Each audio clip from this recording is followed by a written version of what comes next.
this fuel storage facility outside of London that went up in flames.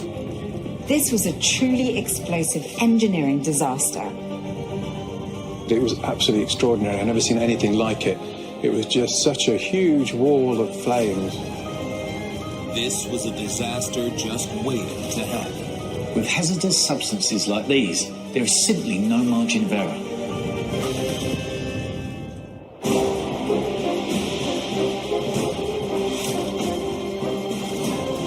Across the world, every major economy relies on oil, massive amounts of it.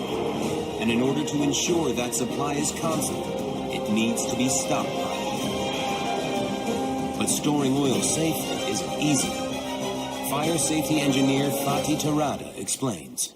Storing fuels, especially on a large scale, requires constant monitoring of how much fuel you've got. And also, not just the liquid fuel, you also have to think of the volatiles, the gas as well, the vapor, where that's going. Because the vapor can actually be a lot more dangerous than the liquid fuel itself. And around an hour outside of London lies Buncefield, a facility specially designed to safely store dangerous resources. Buncefield is one of the largest oil storage depots in the UK. It was designed to safely store up to 60 million gallons of oil and petrochemicals. And like any facility of this type, safety is the primary goal. All of the storage cylinders are surrounded by bund walls, physical barriers that contain the contents of the cylinders in the event of a spillage. The bund walls are specifically designed to have a greater capacity than the storage containers they surround. In the event of a spillage, all escaped liquids will stay in a controlled area. In addition, all storage containers are equipped with an array of level monitors and safety valves. However, even the most secure facilities can suffer from catastrophe. On Saturday, December 10th, 2005, a routine delivery of fuel arrived at the Buncefield facility for storage. The filling team started to input petrol into the storage tank 912 as evening set in. And we're talking about a lot of fuel, so this was going to take some time. The process seemed to be going smoothly, until suddenly, something went wrong. By 5:37 a.m. on December 11th, the level within the tank exceeded its ultimate capacity, and the petrol started to spill out of vents on the tank roof.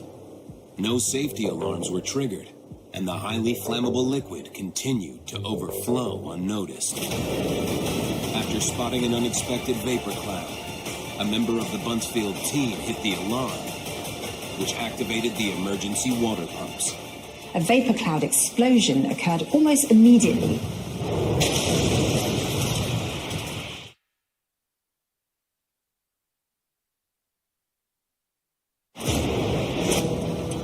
After a terrifying explosion at one of the UK's largest fuel storage facilities, the blaze rapidly spread throughout the facility. David Mitchell lives near the site and remembers the horrors of that night.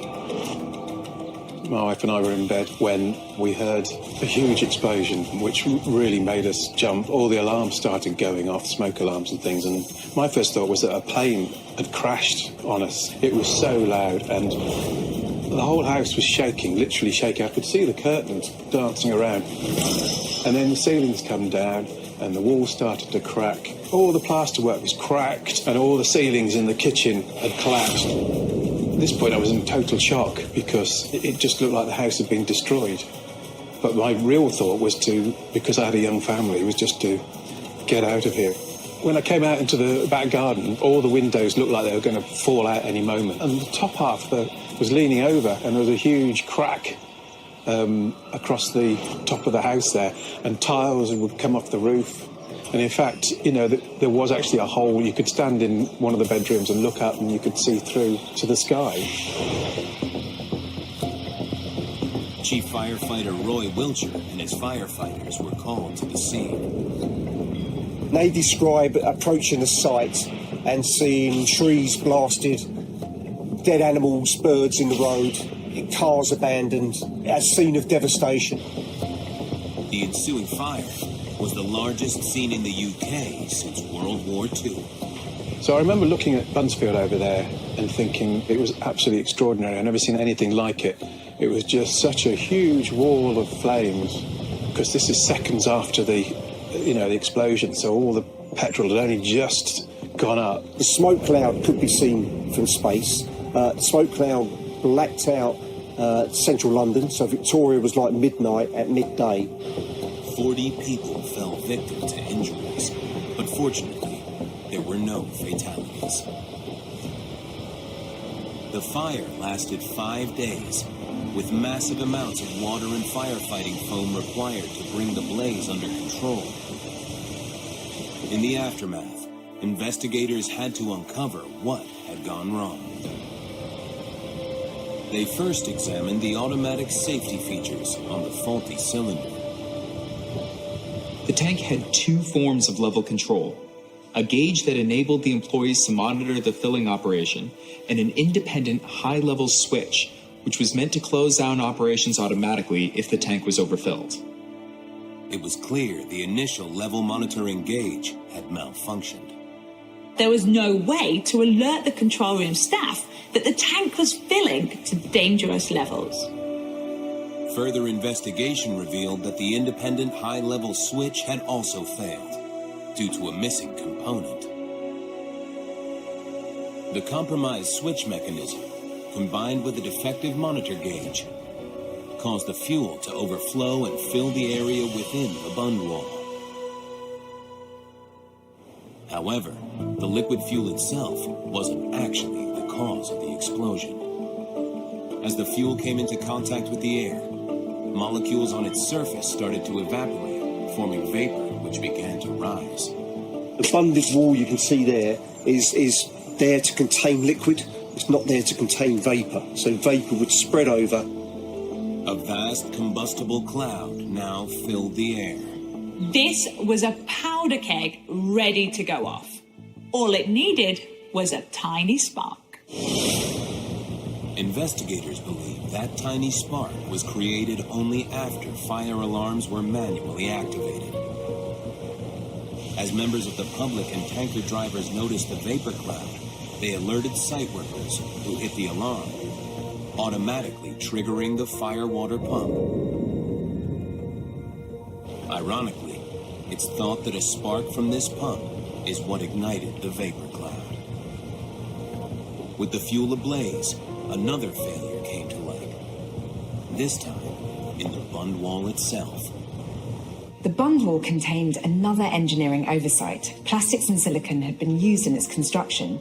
The heat of the explosion caused these to melt, allowing fuel to escape the bund wall and subsequently the fire to spread. Fatih Tarada was part of the investigation team that uncovered this catastrophic failure within the bund wall joints. If you have a bund for a hydrocarbon product, you expect it to operate, especially in the case of fire, because that is the primary risk that you are designing against. So if it doesn't operate, if you have a fire, what's it there for? The legacy of the Buncefield disaster prompted many questions when it comes to the safe storage of fuel.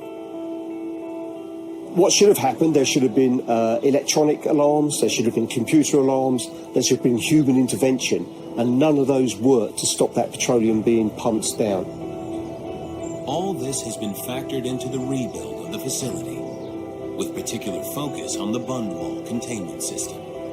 It was realised that not only did they need to contain liquid, any material used in the joints would have to be able to withstand explosions and fire. Although the facility is once again up and running, the long-term impacts of the explosion at Buncefield still linger to this day.